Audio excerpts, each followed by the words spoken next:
Bonjour et bienvenue dans les fiches de race de chien par Educadog en Vendée.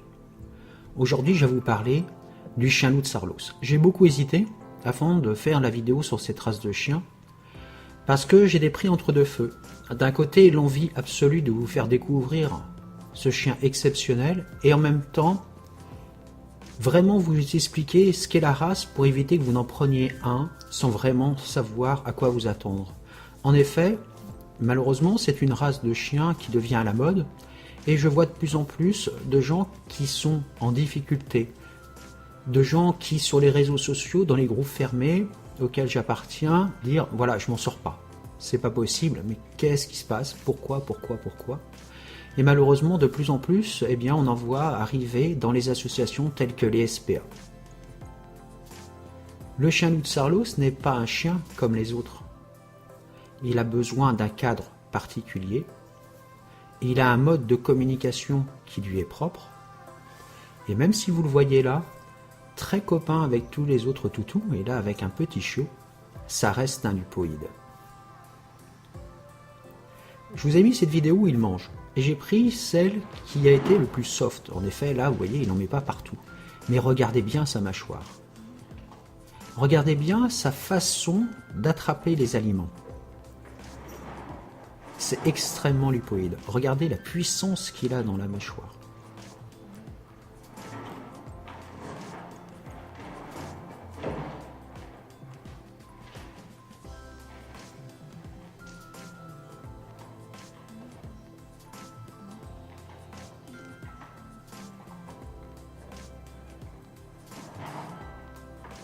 Si je vous mets cette vidéo, c'est pas pour faire du sensationnel, hein. Absolument pas. Sur sa façon de s'alimenter. Non, c'est juste pour que vous preniez conscience, eh bien, quand vous donnez à manger à votre chien loup de Sarlos ou à celui que vous aimeriez avoir, à quoi vous attendre. Et même des personnes qui sont habituées au chien, quand la première fois ils le voient manger, ils sont impressionnés. Là, ça reste une vidéo, mais quand vous êtes pas loin de lui et que vous le voyez faire, eh bien, c'est impressionnant.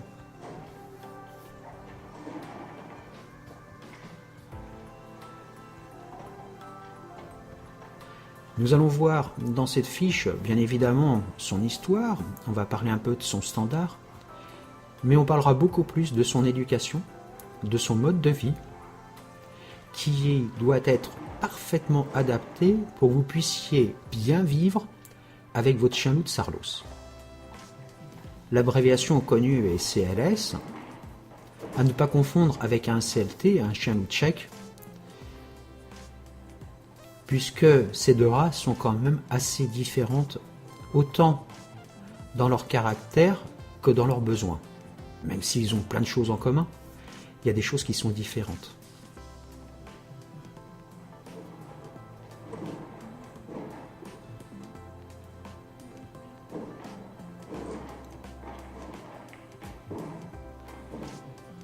Notre chien loup de Sarlos mange à peu près 500 grammes de croquettes par jour. Alors ce ne sont pas des croquettes ordinaires, hein. Ce sont des croquettes sans céréales, à l'agneau, avec un maximum de viande fraîche dedans. Bien évidemment, c'est un budget, je ne vous le cache pas. Mais c'est ça aussi. Là, vous le voyez évoluer sur un exercice avec Nathalie. Alors il aime beaucoup être avec les humains de sa meute qui l'entourent, mais c'est pas particulièrement un chien de travail, loin de là. Autant le CLT, le chien loup tchèque, est un chien de travail, autant le Sarlos, lui, c'est plutôt un chien de famille. Donc le travail, oui, un petit peu, pourquoi pas, parce qu'il veut faire plaisir, mais c'est pas forcément sa tasse de thé.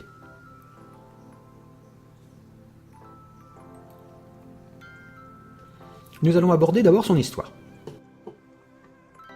Alors le chien loup de Sarlos doit son nom à monsieur Sarlos, qui a décidé de créer la race. C'est un monsieur qui est décédé en 1969, donc vous voyez, c'est pas si vieux que ça. C'était un éleveur néerlandais qui s'est dit, tiens, je vais créer une nouvelle race, une race que je voudrais comme chien d'assistance. De par sa taille et le caractère de son berger allemand, il s'est dit, ça va être génial, je vais en faire une race exceptionnelle. Il a donc choisi de croiser son berger allemand avec une louve européenne de souche sibérienne. Après plusieurs tentatives qu'on pourrait dire infructueuses, puisque aucun chiot n'a survécu, par chance, hasard ou recherche, eh bien un mâle a survécu. Et il a décidé de l'utiliser comme base de développement de la race. Le problème, c'est qu'au fil des sélections, l'héritage du loup eh bien, va prendre le dessus sur celui de son berger allemand, qui était absolument exceptionnel. Si bien que ce chien, puisqu'on peut dire un chien, se révélera moins apte au travail que ce qu'il avait espéré. La race, elle, fut reconnue en 1975, donc 6 ans à peu près après la mort de M. Sarlos, était connue surtout aux Pays-Bas, et puis elle a été reconnue par la Fédération cynologique internationale en 1981. Le poil, qu'en dire, vous le voyez à l'image, la couleur de la robe, la forme des oreilles, ses yeux, cette mâchoire particulière, qui fait qu'on reconnaît bien là tout le côté lupoïde. Donc là, vous le voyez jouer très doucement et très softement avec la petite bosseronne de la famille. Là encore, je n'ai choisi que des vidéos et des photos où il y a du jeu soft, puisque quand vous le voyez vraiment en excitation, eh bien, c'est beaucoup plus fort que ça. Alors pour lui, c'est joué, hein. Il n'y a aucune agressivité là-dedans, absolument aucune.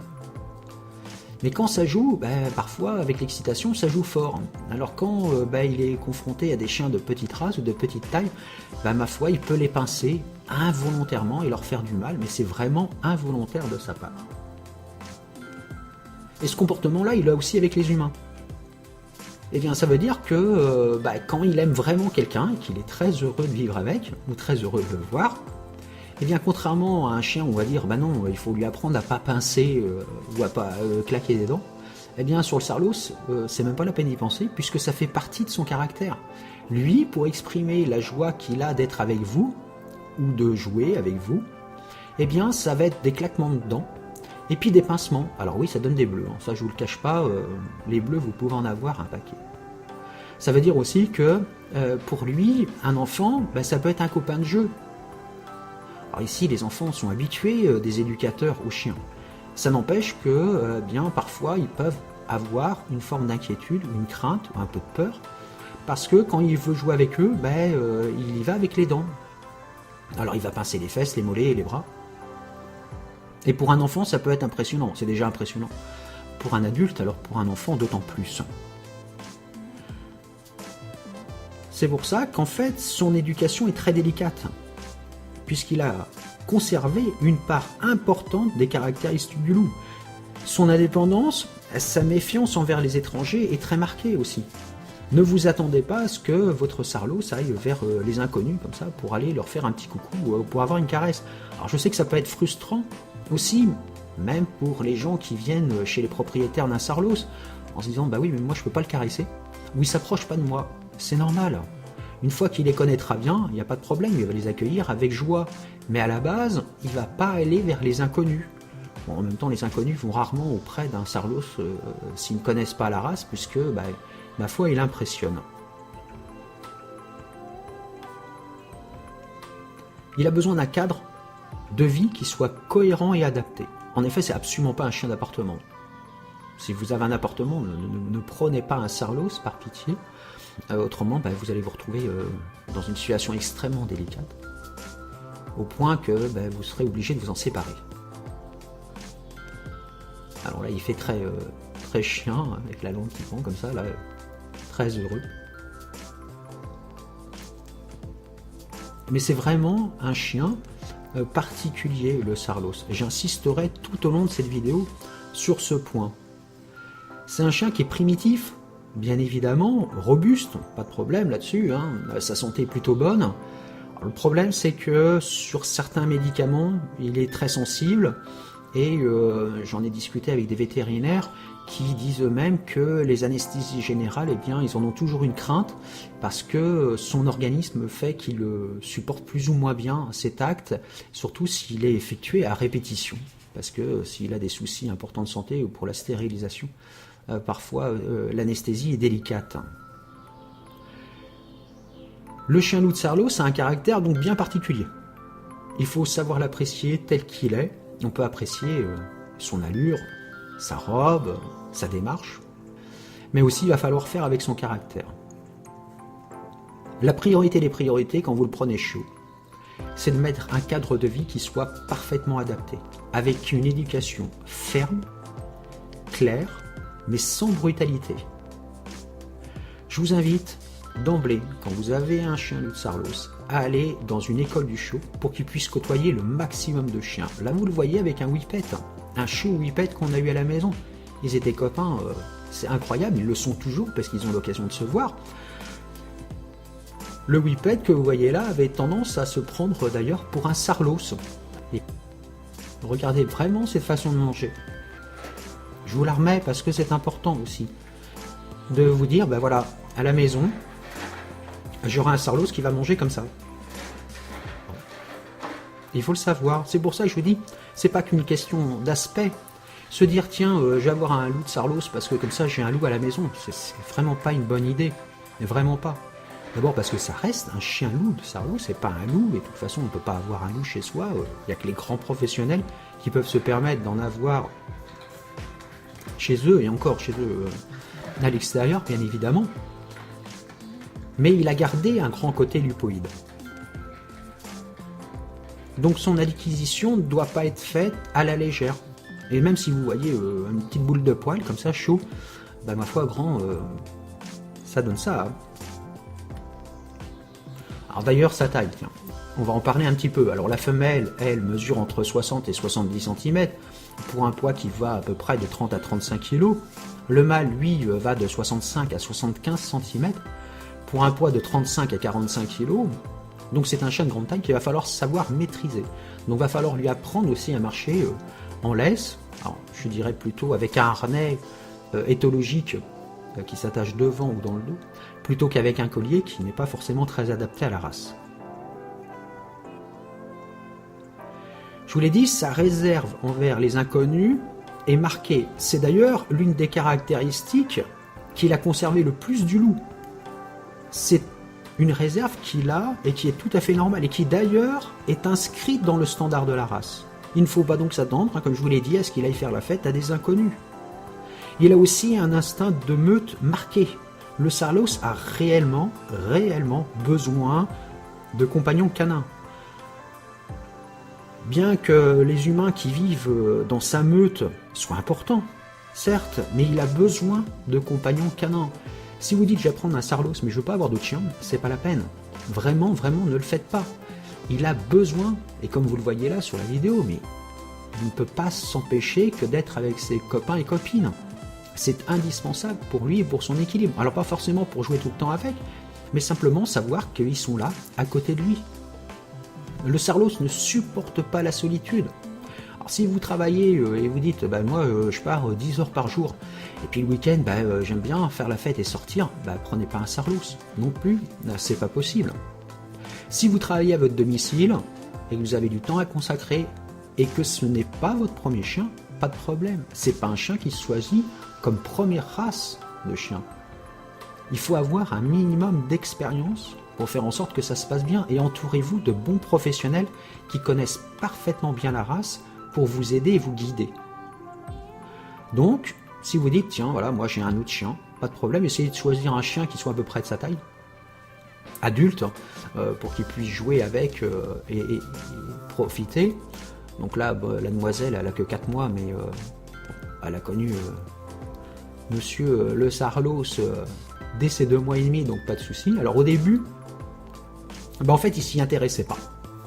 Il s'est dit, moi, je m'intéresse pas à cette demoiselle, et puis là, elle est en train de grandir, donc c'est plus facile pour lui de jouer avec, puis comme ça, il a moins de chances de lui faire mal, parce que, avec sa puissance de mâchoire, comme je vous l'ai dit, il a tendance à avoir du mal à la maîtriser, donc des fois, clac, ça passe un peu fort. Ça lui arrivait 2 ou 3 fois la distinguette, là, de pigner un coup, il le fait pas méchamment, puis il le fait pas fort non plus, mais bon, ça a quand même une grosse puissance de mâchoire. Alors s'il faut savoir aussi, même si vous le voyez là jouer avec des congénères, il a un instinct de prédation quand même qui est marqué. Alors ce traitement de caractère dépend de l'individu, bien sûr, mais quand même, il faut savoir qu'il a un instinct de prédation qui est marqué. De ce fait, habituez le tout petit, eh bien, ma foi, aux autres chiens, et puis si vous avez d'autres animaux, ou si vous voulez en avoir d'autres, tels que des chats, des petits rongeurs que vous avez dans des cages, afin que les choses se passent bien. C'est pas parce qu'il aura été habitué, d'ailleurs, tout bébé, qu'un accident peut pas arriver. Après tout, ça peut arriver, quelle que soit la race. C'est pareil, si vous avez des enfants, ne le laissez pas seul avec les enfants. Pas parce qu'il va leur faire du mal, mais il est puissant. Et il risque de les bousculer et puis de leur faire peur ou de leur faire mal de façon involontaire. Et de toute façon, on ne laisse jamais un chien seul avec un enfant en bas âge, quelle que soit la race. Alors justement, concernant les enfants, il va falloir leur apprendre aussi à respecter votre chien loup de Sarlos. C'est-à-dire qu'il va falloir qu'ils apprennent que pendant qu'ils mangent, eh bien, on n'est pas au près, on le laisse tranquille, et que quand il est sur sa couverture en train de dormir, bah, c'est pareil, on lui fiche un petit peu la paix, éviter qu'il ne joue trop avec de façon intensive, parce que bah, lui, dans l'excitation, comme je vous l'ai dit tout à l'heure, il va arriver, il va claquer les dents, et puis il risque de les pincer, mais vraiment sans vouloir leur faire de mal, mais une mâchoire de Sarlos, quand vous avez un petit bras de 5 ans, 6 ans, eh bien, sa gueule est très grosse par rapport au bras, il risquerait de lui faire mal. D'un point de vue général, c'est un super chien de compagnie. Mais comme je vous l'ai dit, c'est pas un chien de travail, et encore moins un chien de garde.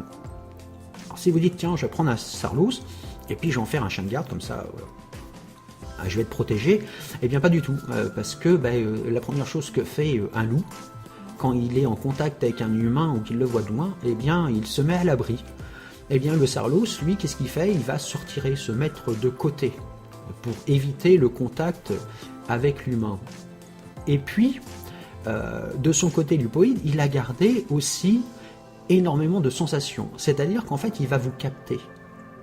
Il va capter vos émotions. Alors déjà, les chiens le font de façon très facile. On dit qu'un chien nous connaît très vite, en 15 jours, 3 semaines. Eh bien, le Sarlos, lui, s'il considère que vous n'êtes pas un leader, que c'est pas vous qui prenez soin de lui, qui le mettez en confiance et qui le protégez, et si vous voulez en faire un chien de garde, eh bien il va se dire, en fait ce leader n'est pas un leader. Et du coup, il va pas vous respecter, et donc pas vous obéir. Je ne sais pas si vous le voyez là sur la vidéo, mais la clôture est à plus de 2,50 m. Pourquoi? Parce qu'un Sarlos, un grillage d'1,70 m, 1,80 m, c'est pas un problème, je l'escalade et je passe par-dessus. Donc s'il n'est pas bien dans sa meute, eh bien, il passe le grillage et puis au revoir, je m'en vais. Alors lui, il n'a jamais cherché à s'éloigner, il est vraiment heureux là où il est. Il n'y a aucun souci là-dessus, ça m'est même arrivé qu'on laisse les portes ouvertes et ma foi, il ne sort pas. Parce qu'il est bien dans son domaine, il est bien dans sa vie et bien dans ses pattes. Donc ce n'est pas un chien de garde, c'est un chien de compagnie. Et je vous assure que si vous le sélectionnez bien, auprès de bons éleveurs, que vous allez voir de bons professionnels, et que vous avez parfaitement bien réfléchi à l'acquisition d'un Sarlos, ça va être un compagnon de vie exceptionnel. C'est une race fantastique. Quand on en a un, c'est un bonheur incroyable. C'est pas parce que j'aime bien la race que je dis ça, quoique, oui, forcément l'objectivité n'y est peut-être pas, mais vous vivez des moments incroyables. C'est très pot de colle. Quand vous marchez dans la rue, si vous êtes plusieurs, il va aller, qui connaît bien les gens, il va aller de l'un à l'autre parce qu'il aime être au contact, il aime les caresses, il aime les papouilles. C'est un chien qui demande beaucoup de temps et beaucoup de temps d'éducation. Vous voyez, par exemple, un chien dit ordinaire, de race commune, on dit que l'adolescence commence aux alentours des 5-6 mois et se termine aux alentours des 12-14 mois et qui sont stabilisés à peu près à l'âge de 2 ans. Eh bien, le Sarlos, lui, l'adolescence dure beaucoup plus longtemps. C'est-à-dire qu'elle va commencer à 5-6 mois. Et là, je souris un petit peu parce que vous allez voir que c'est impressionnant. Elle se termine vers 4 ans, 4 ans et demi. Voilà. Donc le Sarlos, il est adolescent de 6 mois à 4 ans et demi. Donc vous imaginez le temps où il va avoir un esprit très gamin, très joueur, et où il va remettre en cause régulièrement les règles de vie et votre capacité aussi à les garder et à les mettre en place. Donc si vous considérez que, ma foi, l'adolescence d'un chien, parfois c'est difficile, et c'est vrai, on le voit nous ici souvent, et que, attendre qu'il ait 14-16 mois, ça vous paraît long. Alors sur un sarlos, c'est comme le tchèque, il faudra peut-être en acquérir un plus tard, quand vous aurez suffisamment d'expérience, mais c'est vraiment à prendre aussi en compte. L'adolescence chez un sarlos, ça dure longtemps. Voilà ce que je pouvais vous dire de vraiment important sur cette race de chien exceptionnelle, mais avec toute cette particularité. N'hésitez pas, si vous désirez en acquérir un et que vous avez des questions, à nous les poser sur la chaîne YouTube ou même de nous appeler. C'est pas un problème, je vous donnerai les informations importantes et je discuterai avec vous. Renseignez-vous auprès de professionnels, vous avez des groupes fermés, même sur les réseaux sociaux qui sont bien faits, qui pourront vous guider et vous dire un petit peu ce qu'ils vivent avec leur sarlos et vous guider et vous aider. Voilà, je vous dis à très bientôt pour une nouvelle fiche de race de chien par Educadog en Vendée.